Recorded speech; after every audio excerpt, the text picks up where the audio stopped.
Well, good day there, everyone. It is Theology Thursday. It is Theology Thursday. This is actually our last video for God in Public by Tom Wright, N.T. Wright, subtitled How the Bible Speaks Truth to Power Today.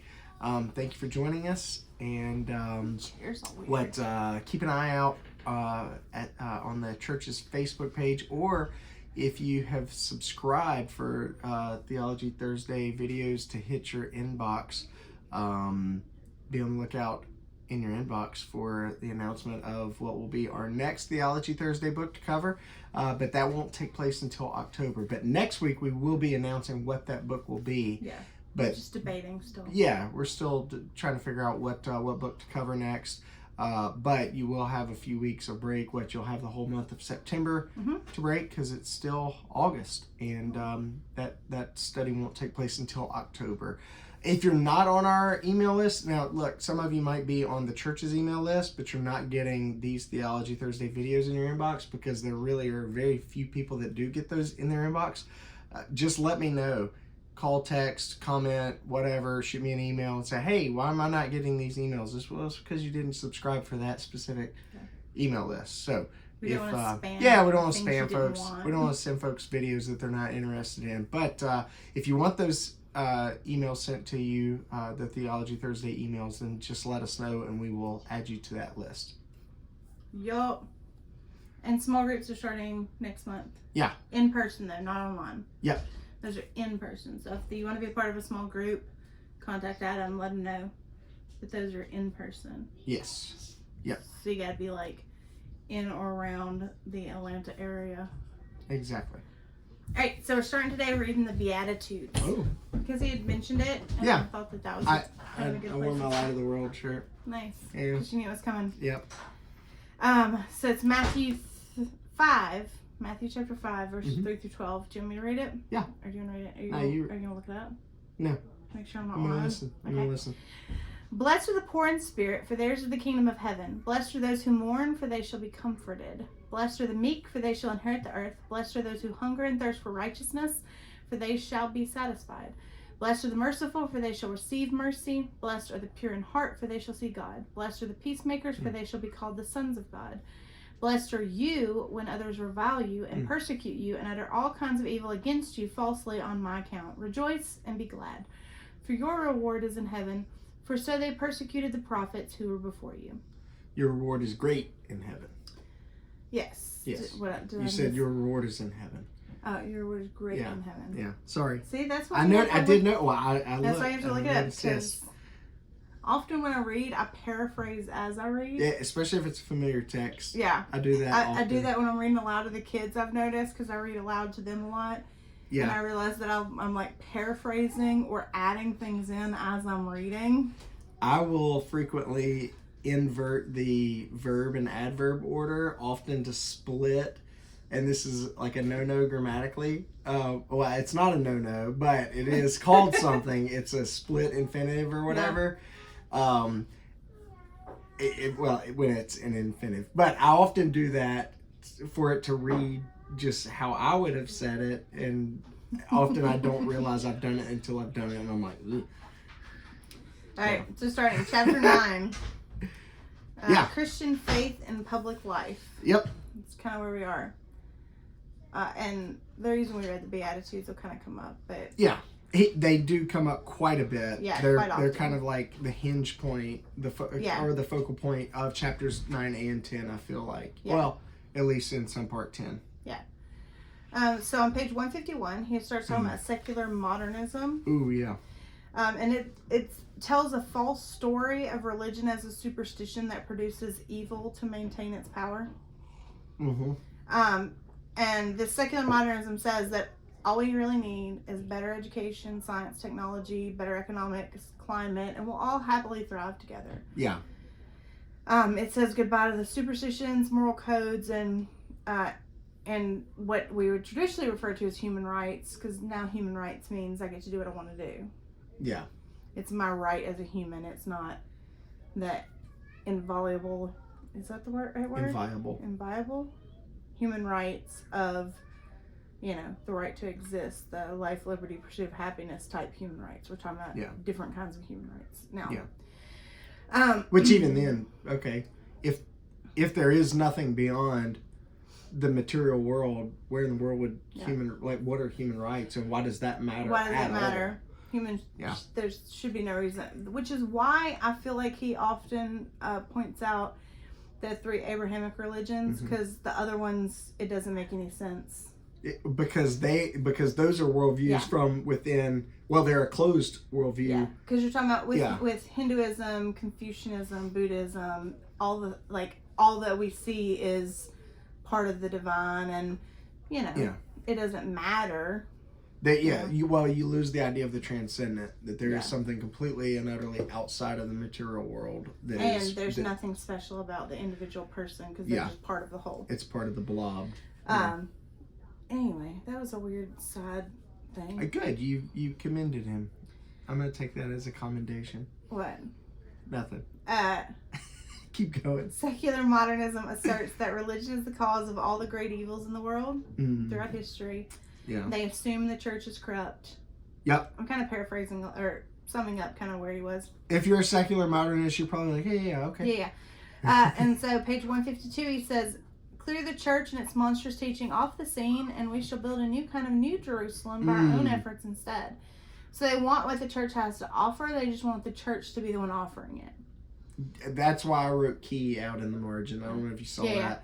The fact that we all long for what's described in New Jerusalem, essentially. I mean, if you read that text, probably I don't want that. But and reap from our own garden. We all have an idea of what the good life is in the world as it ought to be, which tells you we all recognize there's something wrong and broken in the world. Yeah. Where would that idea come from? So, and he does mention that most Christians would agree that the church has made mistakes throughout history. Like, we wouldn't say, like, oh no, the church is completely, has been right pure on as all the wind and things. snow. Like, no. They made mistakes. However, he does point out that the worst crimes against humanity were at the hands of the children of the Enlightenment.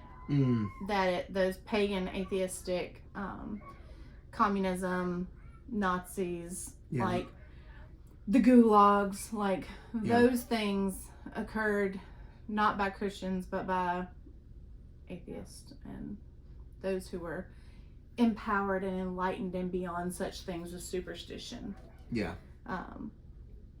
I love that he called the Nazis pagans, because some people try to connect the Nazis to Christianity, which is completely ignorant misreading of what was going on and whatnot. Completely, They would have shocking. They would have been upset about that. Yeah. Well, I mean, they did try to hijack the churches and whatnot, but because if you they tried to church, divest it of all of its Christianity, specifically its fulfillment of Judaism. Yeah. Communists did the same. Soviet Union, they took over all the churches in Russia. And Belarus, Ukraine, those areas, because it's just another form of control. Anyway, so he does. I like that he points out about that Lewis in Narnia, or in Chronicles of Narnia, calls progress going bad. It's progressing forward. The egg has rotten. So that's kind of where we find ourselves. Like, all of us have kind of grown up in this secular modernist world, and some of those assumptions have worked their way into the church even. That the church is bad, the church is, we got to keep religion in check, which, it's kind of funny, because that's a lot of revolutions. Like, when you start reading about, like, and this is not in my notes either, but when you start reading about, like, the American Revolution, or even just like the Puritans coming to America, you start realizing, like, that a lot of people were so scared of being zealous in those days. Like John Wesley's day, they were so scared of being zealous because of all the, like, fighting and the bloody warfare from those before them who were, like, zealous in the wrong ways and for the wrong ends. The Bloody Mary scenarios and whatnot. And so, like, being zealotry was the epitome being passionate about God and the church was, like, they tried to tamp that down significantly to try to like say like, no, we're smart, we're evolved people. We don't have to like fight about what we believe anymore. Yeah. Even though we fight about what we believe still. Anyway, so then he goes to start pointing out the difference, like, because we grew up in secular modernism. We all kind of grew up with this kind of in the background of our heads. And so he's talking about the central point of the Gospels being different. And so page 155, 156, he says the central point of the Gospels, the central point, and then I think he says, like, he doesn't say, because he's talking about the Gospels, I'm adding the Gospels. Yeah. That Jesus went about announcing that God was now in charge, doing things which embodied that in-chargeness, that sovereignty, that kingdom, and telling stories which explained that this divine kingdom was coming. Not in the way people were expecting, but like a tiny seed producing a huge shrub, or like a father welcoming back a runaway son. So he talks about now we have this Western supposition that Jesus is now an authority in heaven, whatever heaven means. Yeah. And that he's we're back all, up in the attic. Right. And that we're all waiting for him to have authority on earth. That's like not a current thing. That's a future thing. Which is not what he explicitly claimed. Yeah. Yeah. No, that we're all kind of like, well, the second coming brings the Jesus to earth bit. Yeah. But the incarnation brought the Jesus to earth bit. So we kind of don't really think about what it means to have Jesus in authority on earth. Yeah. Because he gives two reasons. We think it's unbelievable because the kingdom, things are still a mess, therefore the kingdom can't have arrived. Yeah. And we don't like the idea of Jesus having authority. It's undesirable. Yeah. Because then the Jesus people have authority. Yeah. But yeah. And not only that, but he has authority over us as well as Jesus people. Yes. Yeah. And we'll talk about authority a little later too. Okay. And so he talks about our current world. It's not trying to replace God. It's essentially trying to replace the church. That the church has kind of pushed our role to the side and let the world kind of take over a lot of our role. Yeah. And then, and our role being caring for the poor, the widows, the orphans. No, for most people, church is, it's a gathering to say prayers and read scripture.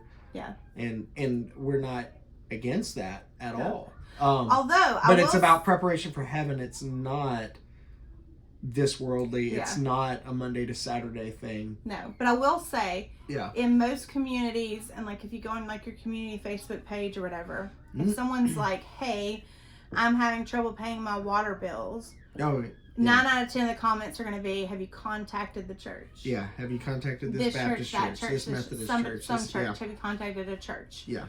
Because when people do get in trouble, they do know that's what the church does. Yeah. And that's what we should do. Like, people should be able to call on us and say, "Hey, I can't pay my water bill." Yeah.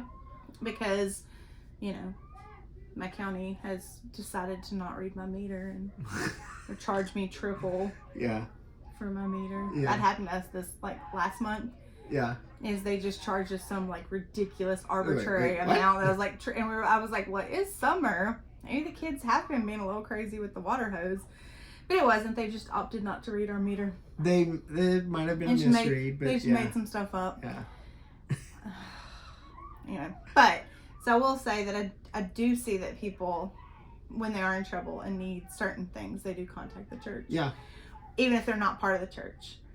Yeah. When someone's they're not trying to contact the government to say, "Hey, I need a hotel for a few days because I don't know where I'm supposed to live right now." They contact the church because government is slow. The church can actually get a roof over your head quickly. Yeah. When someone's in the back of the ambulance and they're turning into the St. Dominic parking lot in Jackson, Mississippi, does the patient sit up like, "No, not St. Dominic. Yeah. No, not the Baptist hospital either." Yeah. So, and he talks about the church's role is to just get on with God's business. Yeah. Just do the work. Do the things He's called you to do. Do the Jesus as King type things. Yeah. Yeah. So he talks about the entire climate of thought against the church,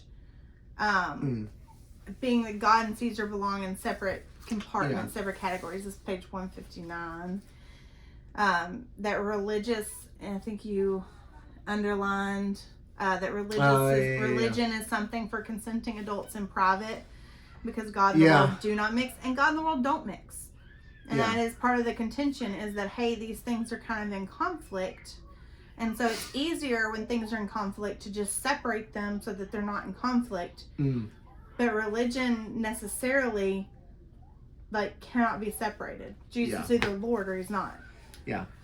So I also talked about, that brings up, because you, like, underlined multiple times, the consenting adults bit. Yeah. Because there's this assumption. In private. Yeah, in private. That there's this assumption that children should be raised neutral. Yeah. And then when they're adults, and I don't even know what age that is now, because some people would say it's like 26 when you're an adult now. But then some would say, oh no, 14, they can make decisions for themselves. So I don't know what you're talking about adults, but when they're adults, then they can choose what they want to believe. But I know I've said it multiple times, neutrality is a myth.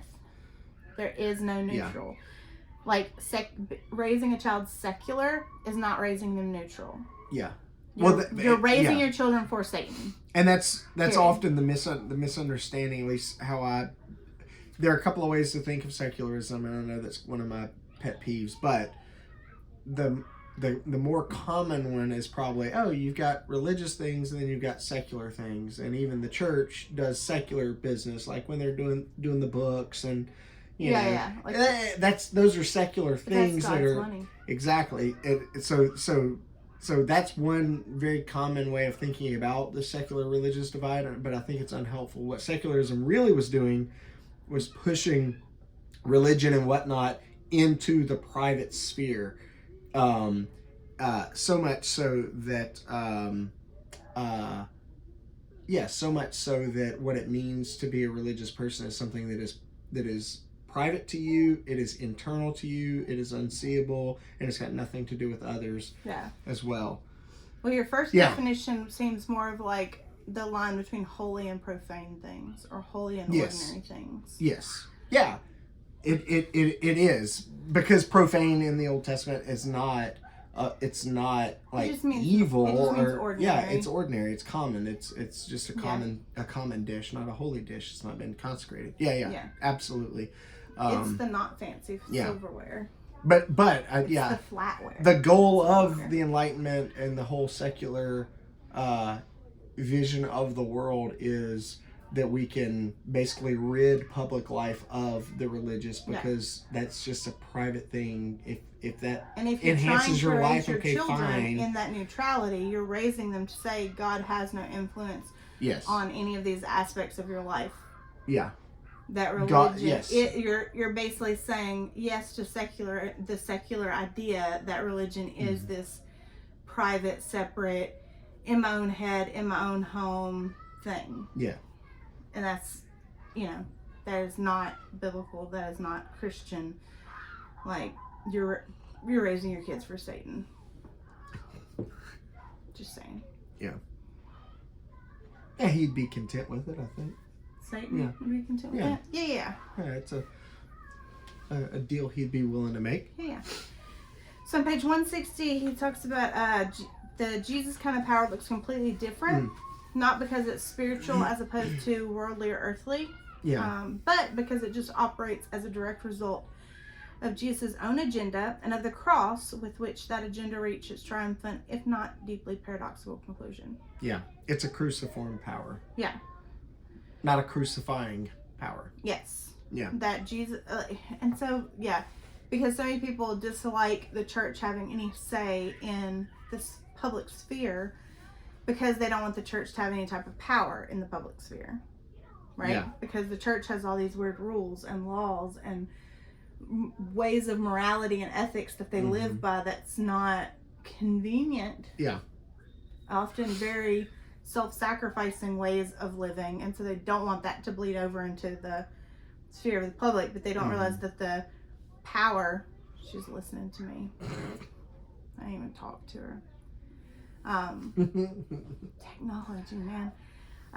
They didn't realize that the power of Jesus is the power to transform and the power to like redeem and renew. And we're not talking about controlling power. Yeah. We're not talking about puppets. Yeah. So. And often that, I think the church should be the first to admit that often that power has been unrighteously and wielded in a way that is antithetical to the cruciform power of the gospel. You know? Yeah. I hear you. Yeah, too many churches abuse their power. Yeah. And they're abusing the power as the world sees power. They're not abusing Jesus' power. Yeah. They're forsaking Jesus' power for worldly power. Yes. And calling it Jesus' power. Yeah. Yeah. So Jesus wants to rule the world through you, but for that to happen, you have to become people of the beatitude kind. That your job is to be salt and light in the world. And I do think we kind of forget that God does work through people. Yeah. And I know he gives some pop cultural examples. Yeah. Which I would give too. Sure. If you want a good family devotion, there's one on my website called 40 Holy People. That kind of talks about that, like how Jesus uses people. Yeah. To do his work of his kingdom here. And it's a family devotional that I wrote to kind of for my kids, to kind of inspire them to dream like these big God dreams of what can God do through people. But even throughout my website is notesfromtheparsonage.com. I forgot about that. I was going to share that in the notes. Forgot to say that part. Yeah. But it'll be in the notes, hopefully. Yeah, there's a whole devotional called 40 Holy People on there that's free. And and actually it's good. We've used it multiple times. Imogen and I are working to kind of revamp it and modernize it and turn it into a book with coloring pages and stuff. I was going to say it's going to have coloring pages. Yeah. Nice. So people can look forward to that as soon as she's not so busy that, so we're going to make a book out of it. Anyway, what are we saying? 40 holy people. Beatitudes. God works through people. And specifically in scripture you see that. When God hears the groaning of the Israelites in Egypt, he sends Moses. Yeah. He calls a person. And I've heard my people say you're going. Yeah. Right. When God needs to send a message to his people, he sends prophets. When prophets get it wrong, I was reading about this in Jeremiah. Prophets. He says, hey, that prophet's got it wrong. He's speaking in my name, and I'm not giving him that message. You go and correct the record. Yeah. Yeah. And so God's always using people. He's always calling people. And could he do all these things himself? Absolutely. It's just not the way he chooses to work. Yeah. And why? I have no idea. But he's God and I'm not. Yeah. And he chooses to work through and in us. It's contrary to his nature. Yeah. Yeah. So our job is to be salt and light in the world. To the world and in the world.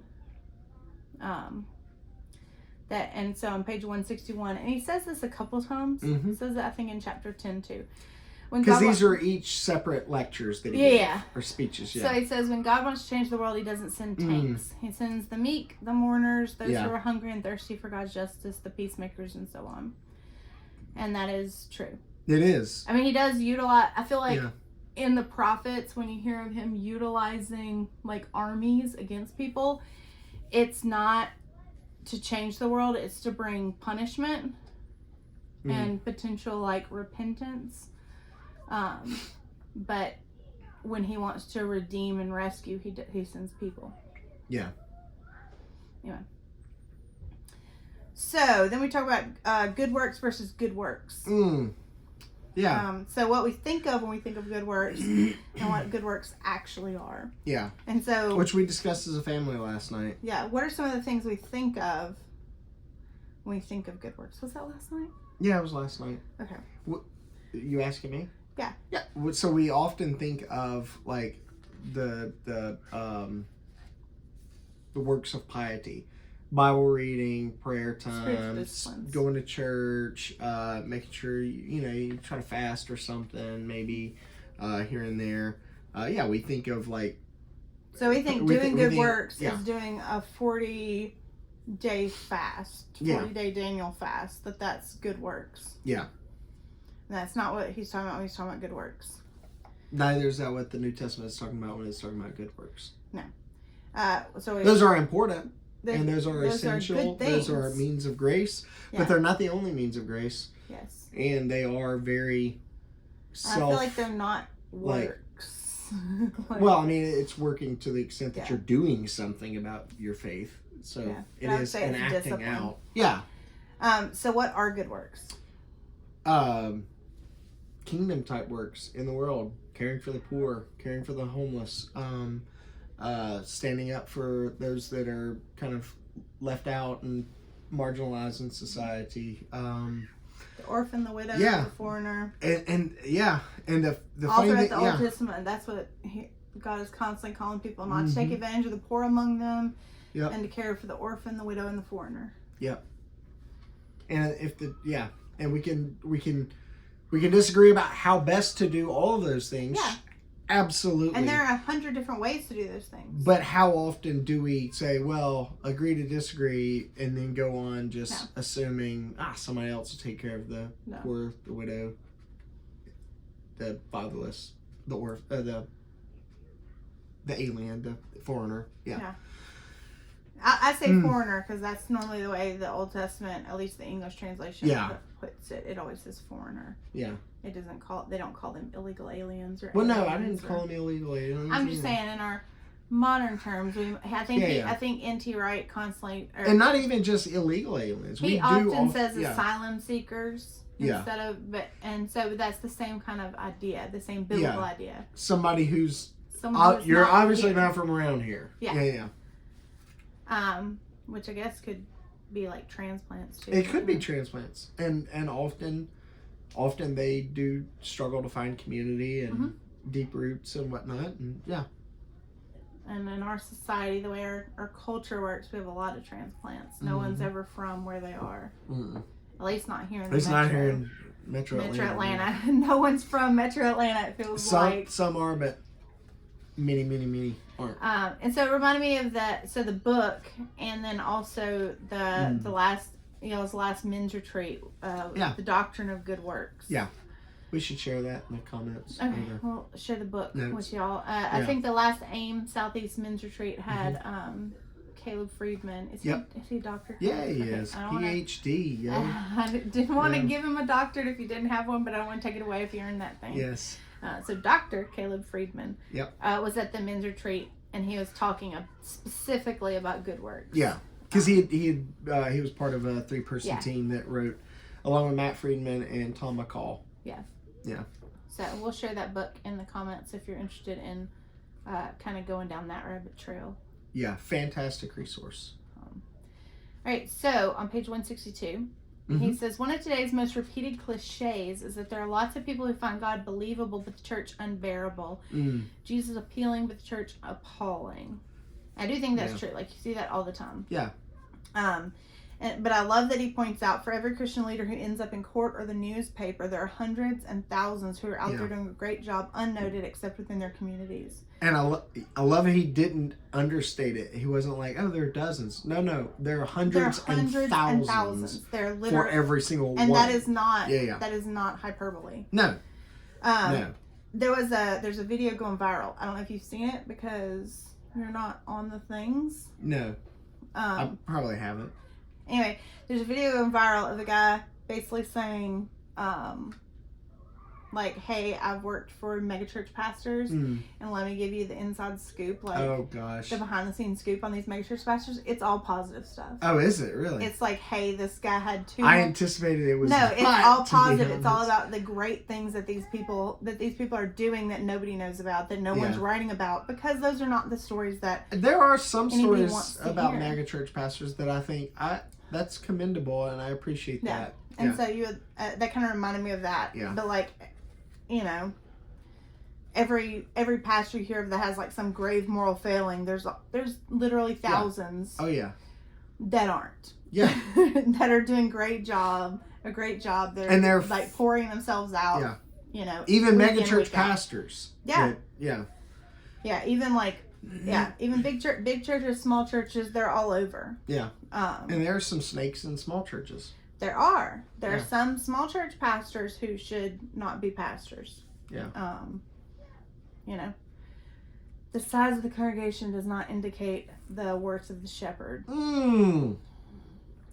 That's like tweetable or something. If you weren't banned from X, Yes. you could tweet that. Yes. Adam's still banned from X because he won't click the button. You need like hashtag free Adam or free Godbold. He could That'd be more memorable. He could be freed at any time. All if I were to lie, It's just click a button. I acknowledge the rules. I acknowledge I was being mean.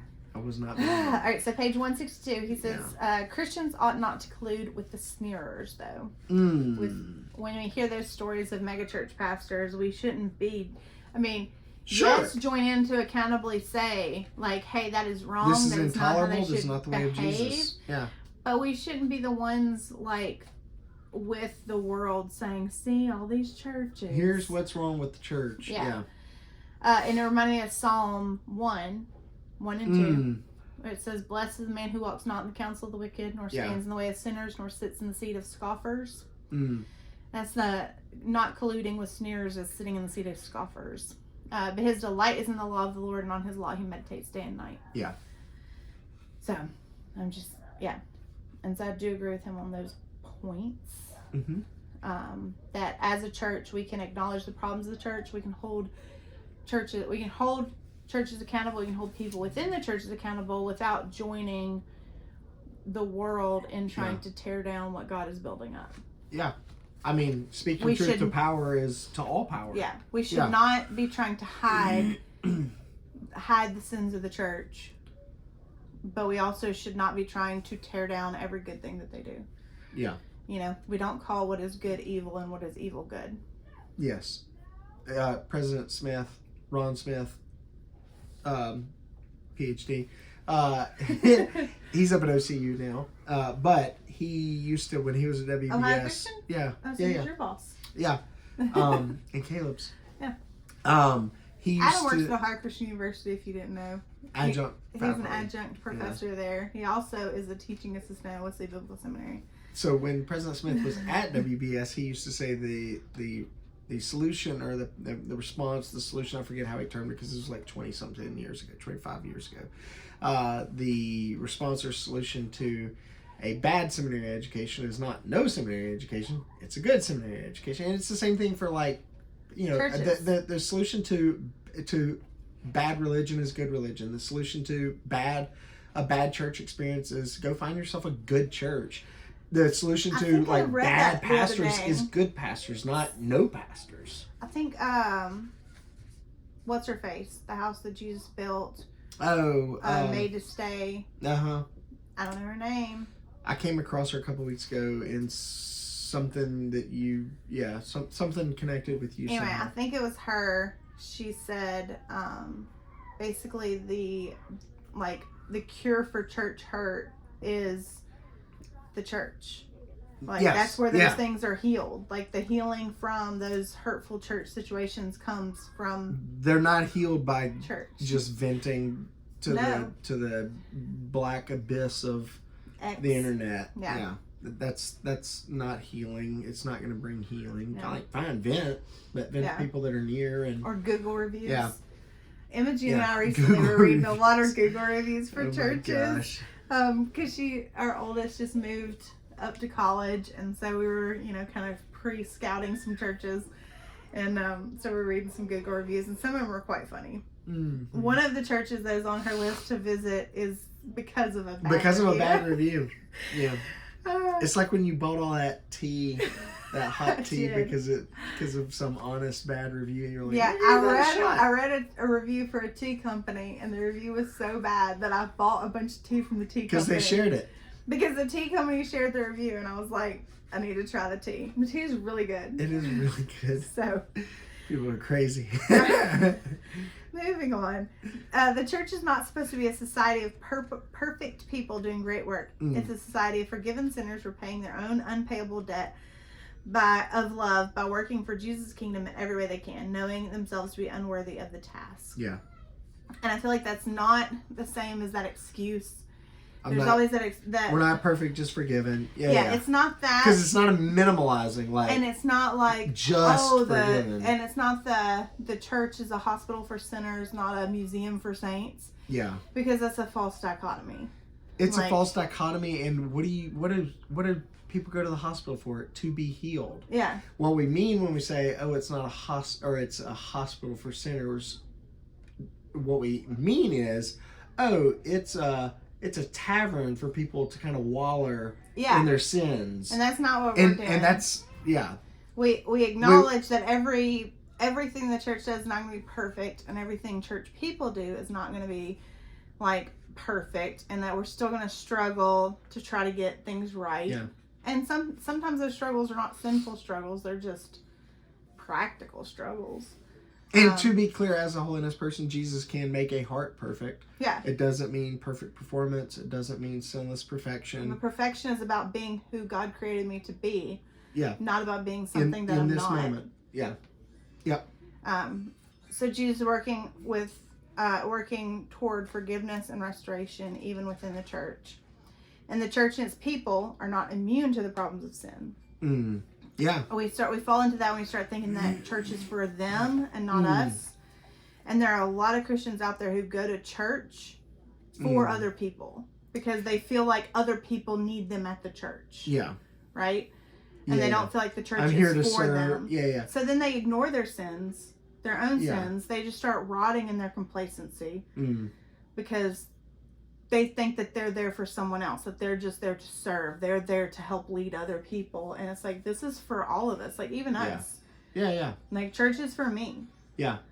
And shame on us if we don't allow our church to care for us and to serve us. Well, and even just the Sunday morning worship service, like worship is for me. Like for me to worship. It's not just for the sheep out in the. It's not just to put on worship for other people. Yes, and as worship leaders, if you aren't worshiping, if you're seeing it performatively, then check it. So on page 163 it says God's working whether you acknowledge it or not, which I think that's always the case. I think in a different type of context. It was when Kinlaw who talked about the first witness. The law of the second witness. You're never the first person to speak into someone's life because God's working there before you got there, period. You're never first. Yep. Even if you're the first person, you're not the first person because he's been there first. Yeah.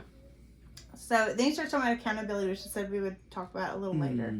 And churches don't want accountability. Yeah. There's so many non-denominational churches, and a lot of that is because they don't want accountability. Some of it's because they don't want the baggage associated with certain denominations, but a lot of it is they just don't want accountability. They want to just do what they want to do. Churches don't want to have to answer to somebody else. They don't have to explain themselves, and they don't have to. A lot of leaders within churches don't like the gears that have to turn to get things going. Yeah. Accountability kind of slows things down sometimes. Sure. And they'll dismiss. But it should. Some of them will dismiss all that as like politics and whatnot, and like we're here to just get things done. Accountability is not that, and I feel like if more churches had better accountability, you wouldn't see some of these huge mistakes that they're out there making, and people don't want accountability. For sure. Yeah. Most people don't want to be accountable to their church. At all. And they don't want accountability to one another. The government certainly doesn't want accountability. They don't have to answer for anything they did, and they don't want to have to be transparent. But everybody needs accountability. And so what he's calling for is for people to be accountable to God and to the church, and for the churches to hold the governments accountable. And themselves. And themselves, and absolutely. One another. Yep.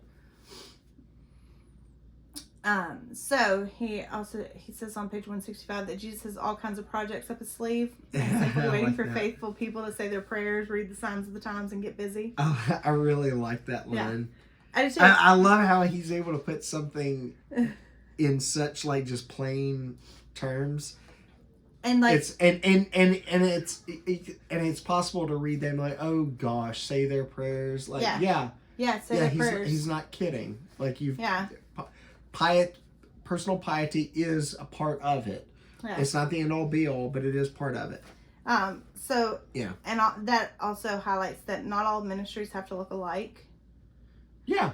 That there are so many needs out there. We're not going to be focused on the same thing. So for one person to say like, oh well, God's calling me to, in our church, some people make these go bags. Mm-hmm.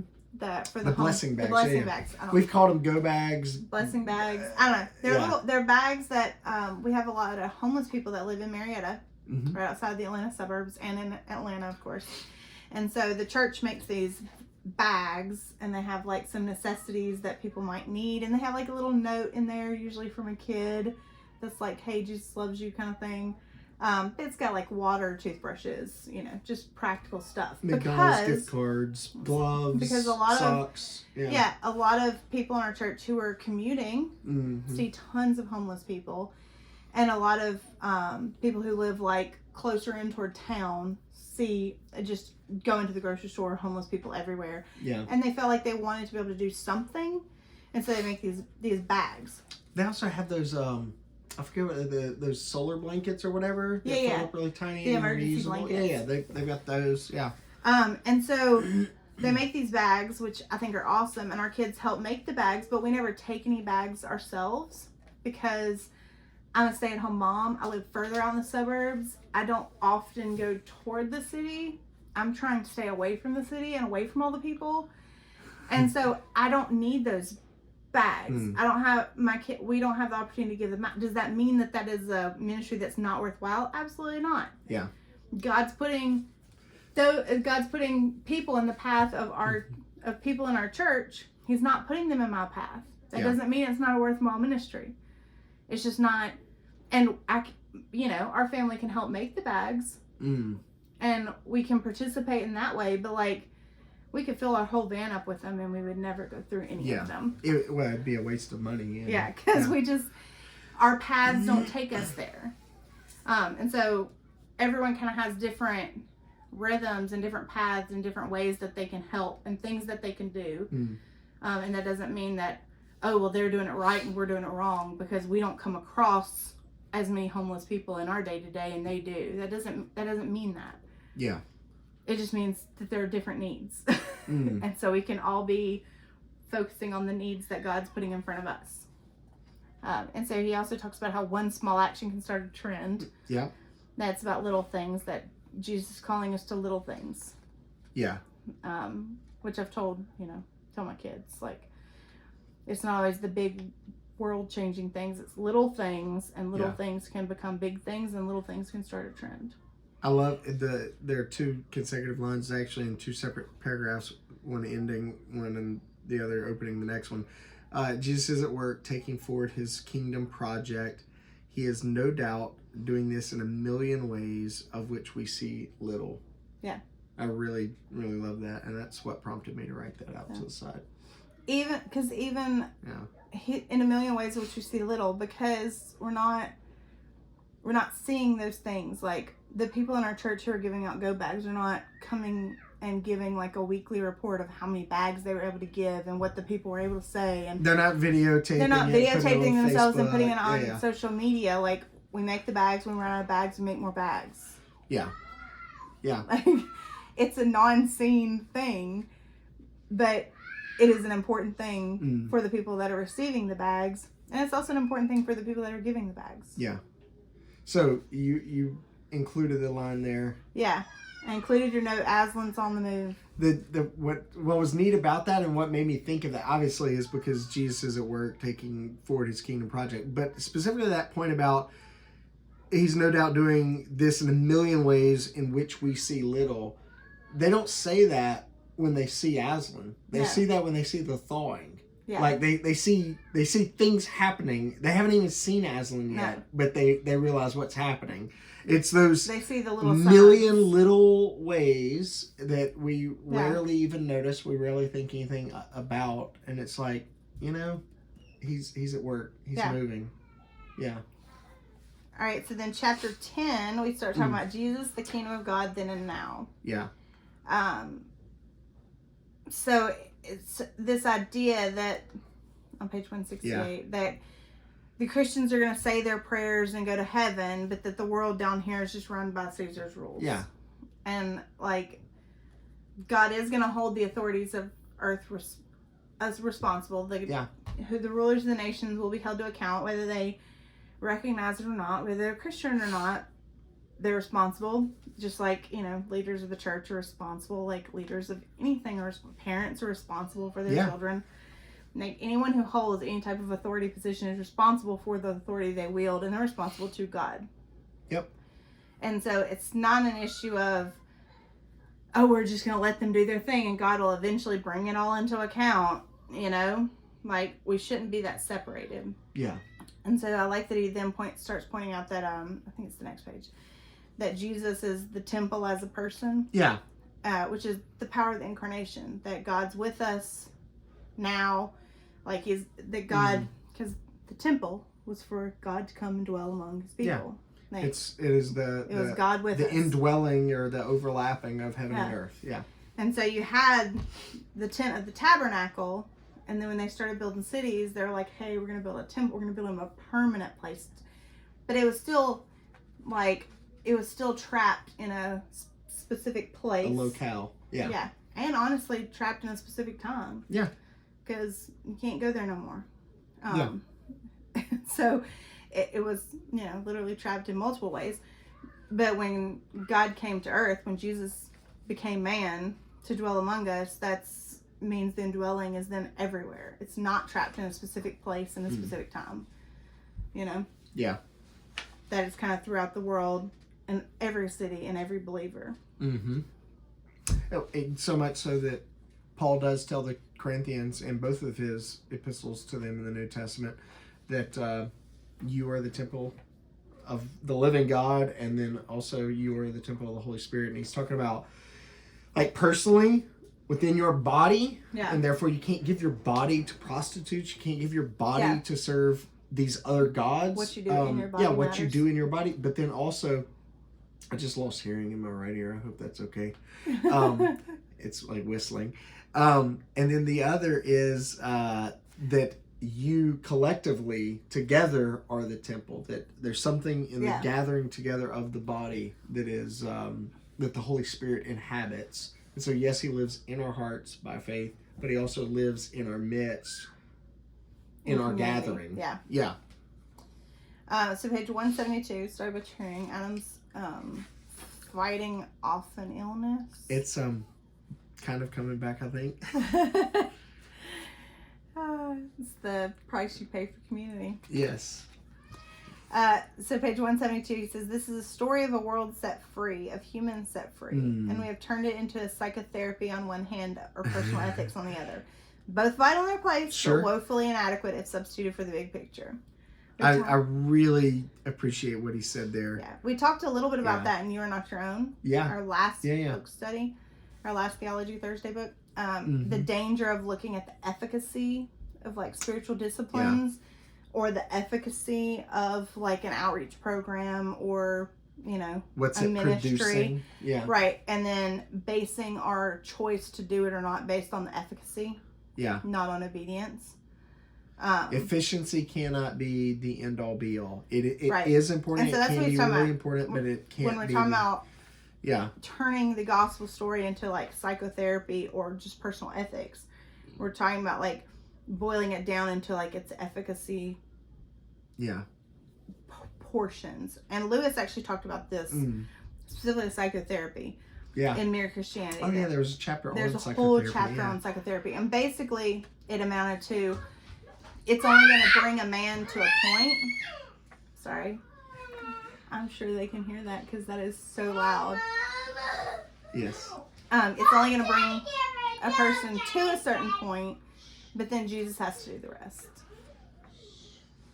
Right? Yeah. That therapy is only going to get you to, like, a certain base level of function, and then the work of God's going to have to do the rest of the work. Like, therapy's not going to save you. If I go, can you continue? Got it. You got it? Yeah. Oh my goodness.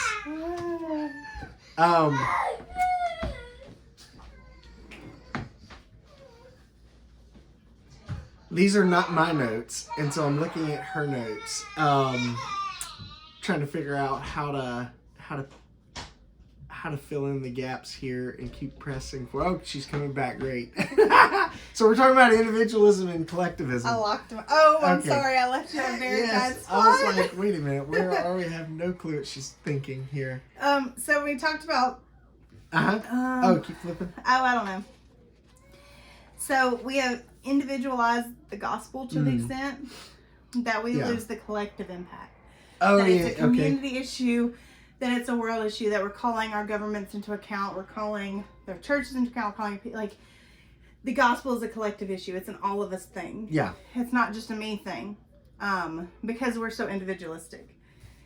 I think America I would use the term it is communal as opposed to collective or individual. And communalism is not collective. Communism either. I use collective because that is the official scale. Okay, gotcha. Individualism to collectivism, it's like a measure of kind of the thought and mindset of the people. Yeah. America being the most individualistic country in the world. Probably China is the most collectivist country. Oh. Anyway. So, but missionaries in collectivist countries will tell you that the way they share the gospel is different than the way we share the gospel. We share the gospel, Jesus died for you, Jesus loves you, Jesus wants to save you. Yeah. For a collectivist culture, that's not really the thing, right? Yeah. Because, me doesn't matter as much. Anyway, so they share the gospel differently because they're wired differently. And that doesn't mean that the gospel changes. It's just how it impacts us and the ways that we focus on that changes. Mm-hmm. Because of what's in our own hearts and our own heads. So we tend to hyper-individualize the gospel. That Jesus died for me, my relationship with Jesus, it's just me and Jesus, because we are hyper-individualized people. Yeah. And so we tend to separate the gospel out. We tend to separate our relationship with Jesus out. And we say it's a relationship, not a religion, to even further individualize it. But we have to realize that it's not just an individual thing. And that's really hard for us. Christians on the other side of the world are not going to struggle with that. But it's hard for us to see that this is not a just me thing. Yeah. That it's not just about me and Jesus. It's not just about my relationship with Jesus. It's about all of us. You know? And it's also not just about an escape mechanism. It's not platonic about, my disembodied soul and beyond death and where that will be. Yeah. That's part of the message, but that's not the end all be all. Yeah. Yeah. And I think I know I sent it to you. I send him videos constantly on Instagram. Yeah. I'm constantly sending him videos. But there was a preacher who said, which this is not my notes at all, but there was a preacher who said in the video, I'm not going to go to hell for you, to his congregation. And That's interesting, because Paul essentially says, I wish I could, in Romans for his Jewish people. And so, his point was that he's not going to go to hell because he's not telling people what they need to do. He's caring more about their feelings than their souls. Okay, gotcha. Because the scriptures do say the pastors will give an account for... because that pastor is going to be responsible for every single one of those people. And he is going to give an account for every single one of those people, and the responsibility is authority. Yeah. But there is a collective thing that if the pastor is feeling alone in his relationship with God and feels like none of these other people around here are getting it, then something wrong is happening within that church, because the gospel is not getting into the fabric. It's not becoming interpersonally. He's not overflowing woven. somehow. Yeah. There's something wrong. Well, more often than not, because we're reading in Jeremiah, and Jeremiah seems like a loner. It was a flippant comment by the pastor. I'm not at all critiquing his ministry. I don't know what kind of ministry he's got going on. He could have 200 people and he's only talking about 4 of them that he's not going to hell for. Sure. Maybe. The 4 of you, he could be specifically talking about a very few people sitting there. But so I would suggest though that in a local church context, if the pastor is doing well spiritually and no one else is, there's probably a major problem within that church. There's something, some breakdown of leadership. There's some breakdown of like of community and culture. There's something probably wrong with that scenario. No. So Jesus is Lord here and now, and this is where we're kind of landing the plane. There it is. That Jesus is Lord here and now, and now. That's kind of the whole point, I feel like, of the book, is that the kingdom is here, the kingdom is now. Yeah. All authority. The risen Jesus. All authority in heaven and on earth. I made t-shirts when Juniper was like a baby. She's still a baby, but she's not a baby. But I made t-shirts that the kingdom is here. Do you remember these t-shirts? I don't think so. I made t-shirts and mine says the kingdom is here, and it has like a little cross. Oh yeah. And then hers is like the reverse of mine. It's like the negative image of your of your image. Yeah. Anyway. Or what's cut out. Because it was, and it like, not that it's just a t-shirt. It's not that serious, but it's kind of a reminder that like the kingdom is here in this house with what I'm doing, with the diapers that I'm changing. Like those are kingdom tasks. Yeah. Yeah. So. I like that.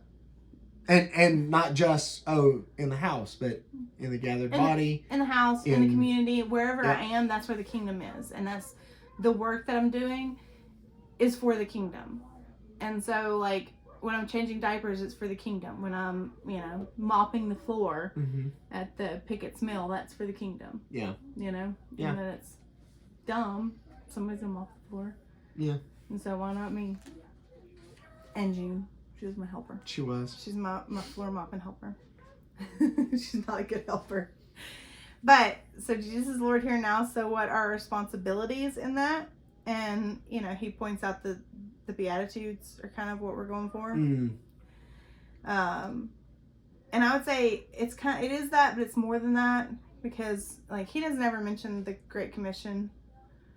Well, he keeps referring to all authority in heaven and earth has been given to Jesus, which is the Great Commission. But the Great Commission is go and make more and better disciples. Well, more disciples. Yeah.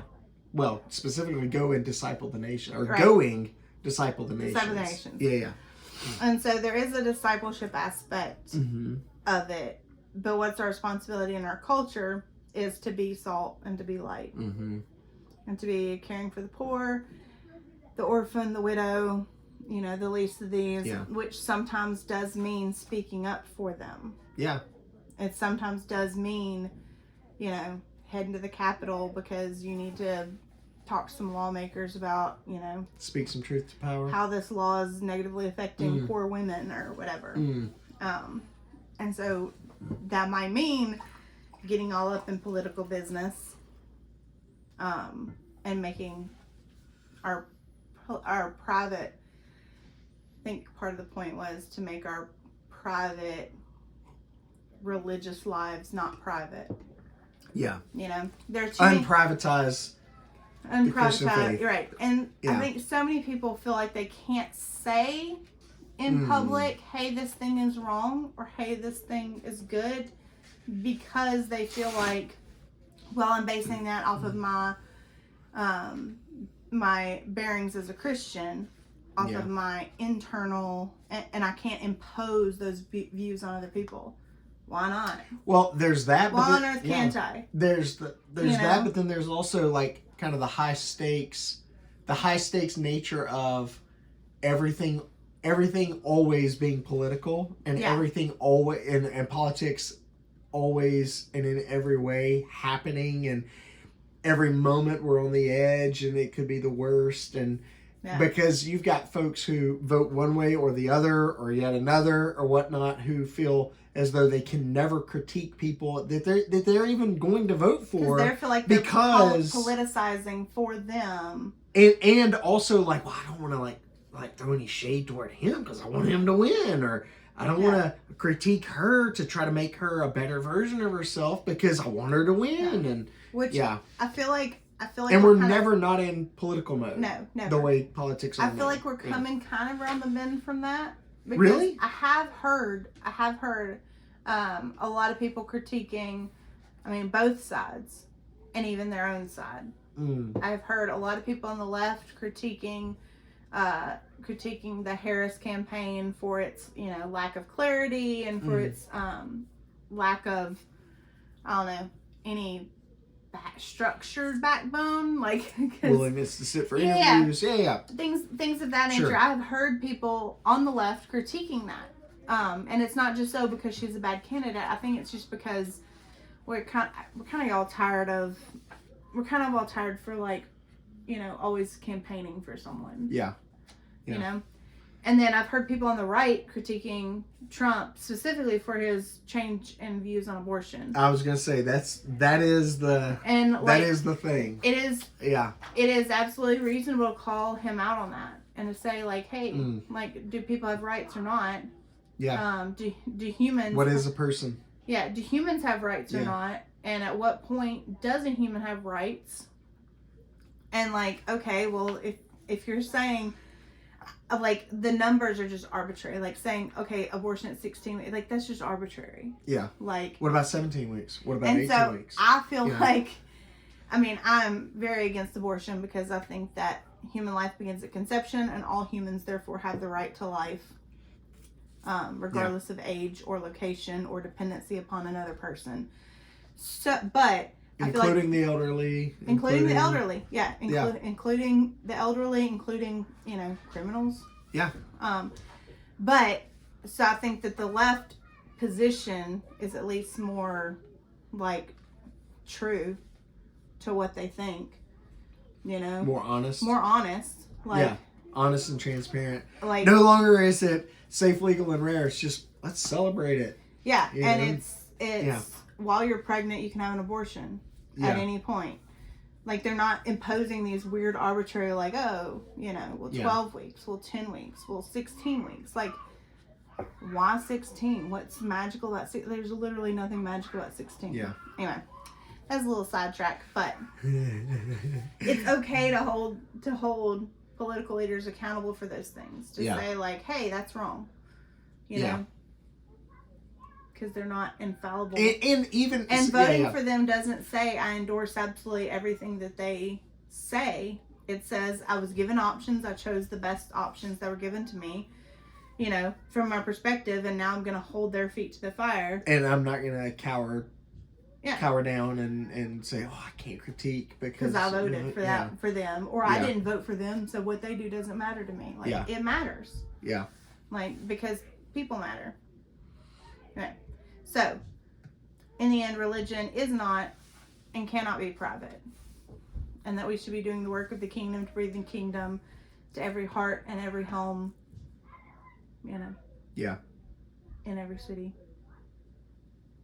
So, anything else you got to add? So... After a little weird sidetrack, I did not mean to talk about politics. No, that's good. Right? Yeah, got in public. So obviously there were ways in which I wanted him to go. I wanted him to drill down more. I wanted him to get more specific, more pragmatic, that sort of stuff. I know that's not normally him, but I did think that it was a helpful exercise to think through some things and think through a lot of presumptions that we have about the gospel, presumptions we have about what's going on within the Gospels of the New Testament, a lot of presumptions we have about the secularism and the divide of secular religious and all that sort of stuff. Yeah, I totally disagree with him on his philosophy of government. Yeah. He's very much, he wants more government. Yeah. And I'm very much of the opinion and not just more, but bigger, more powerful. I'm of the opinion that we always need less government, more local government, smaller government. The more local it gets, the better. Yeah. And so I'm a shrinking government person. He's a growing government person, but that doesn't mean that we're not both coming from the same place. Yeah. And that is we want and people to not be hurting and part of in the world. And part of that also, it comes from a huge cultural divide, and he admits it often. Yeah. He knows. I feel like he knows far more about American culture and politics than most Americans know about British. You know, which part of that is probably because he's interacted with, written with, spoken to, and traveled to like America far, far more than most Americans have to Britain. But, yeah, it's I did appreciate that we did this book, and even though it was, you know, in some ways it was very dense, and in some ways it was lacking, and in other ways I just disagreed with some of the points. In other ways, made, it's just it was not also American. helpful. Yeah. Yeah. In other ways, it's not cowboy enough for us. Yeah. Come on, man. Yeah. But it was enjoyable. It was helpful, and honestly, it was I think a timely book to read, especially now that, you know, our upcoming election is getting far, far more closer through the windshield. It's helpful to wrestle with what do you do with someone that might even get your vote, but you fundamentally disagree on an issue about, and is the solution, well, I just can't say anything because I don't want to risk the election, or is the solution, oh heck no, I'm a Jesus person before I'm an R person or a D person, or before I'm a libertarian person, or whatever it would be.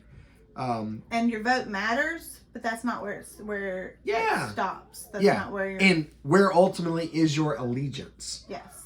And where are you working toward? Yeah. And what are we working toward? Yeah. So I feel like it was a good book.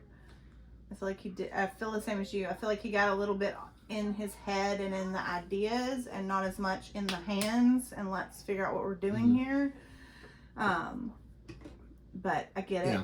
He's in a different context, and so it would have probably been a lot less useful for us if he had gotten very in the hands, because the context is so different. Yeah. So it's maybe good that he stayed a little more ethereal and things. Yep. So anyway, join us. We'll be back in October. Yep. For Theology Thursday. We're not sure what book yet, so either subscribe. It's gonna be a good one though. It's gonna be fun. Subscribe to the email list, or just keep an eye on the church's Facebook page, and we'll announce that and give you all the links. And I'm trying to pick a book that's going to be much more accessible than this one. Mm-hmm. I know this one wasn't very accessible. It was only available in print, in paperback, from one place. You know? And that's like very inaccessible. Yeah. I mean, everybody could have gotten it, but you know what I mean. Yeah. I try to find. There were plenty of copies to have been gotten. Right. I will try to find a book that's also available Audible ebook, so that if you're not a reader and you're a listener, you can still follow along. Yeah. So, cool. Very cool. Yeah. Thanks, guys. If you do want to subscribe to that email list, call, text, email, just comment on YouTube or Facebook. Shoot us a private message on Facebook, whatever. Let Lindsay know, let me know, either one of us, and we'll get you signed up for it. And in the meantime, read some good stuff and do some good works. Peace.